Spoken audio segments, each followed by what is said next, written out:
Alhamdoulillahi Rabbil Alamin. La nuit du destin est une nuit de grand mérite. Allah lui a attribué toute une sourate dans le Coran, la sourate Al-Qadr. Dieu nous dit dans le Coran, dans sa grande sagesse, que cette nuit vaut en mérite 1000 mois, plus que 1000 mois. Cela veut dire quoi? Si cette nuit vous trouve en état d'adoration, l'acte que vous allez accomplir est récompensé chez Dieu comme quelqu'un qui aurait de manière normale, de manière parfaite adoré son Seigneur pendant 1000 mois. 1000 mois, c'est près de 83 ans et 4 mois. Donc en une seule nuit, Allah, dans sa sagesse, dans sa générosité, vous rétribue pour cet acte d'adoration. Donc cette nuit est méritoire, il faut la rechercher.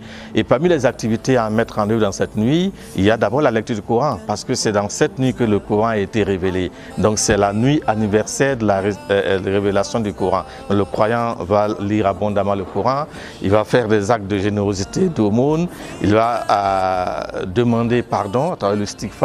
Il va formuler des louanges, des remerciements à Allah, alhamdulillah, alhamdulillah, subhanallah, toutes les formules de louanges qu'Allah aime. Il va se réconcilier avec des proches en se réconciliant avec Dieu.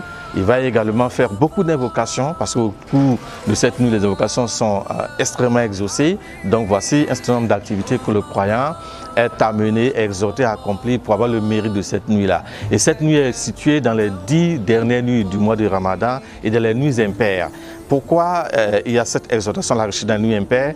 Pour éviter que le croyant ne soit paresseux. Si on nous situait la nuit, tout le monde attendrait cette nuit, la 22e ou la 23e, et adorer Dieu. Mais comme Allah veut beaucoup de récompenses pour les serviteurs, il la cache dans les nuits impaires, et les nuits impaires sont dans les dernières décades. Cela amène le croyant chaque nuit à se réveiller, à chercher la face d'Allah, et l'effort d'aller vers Dieu est important. Allah récompense déjà cela.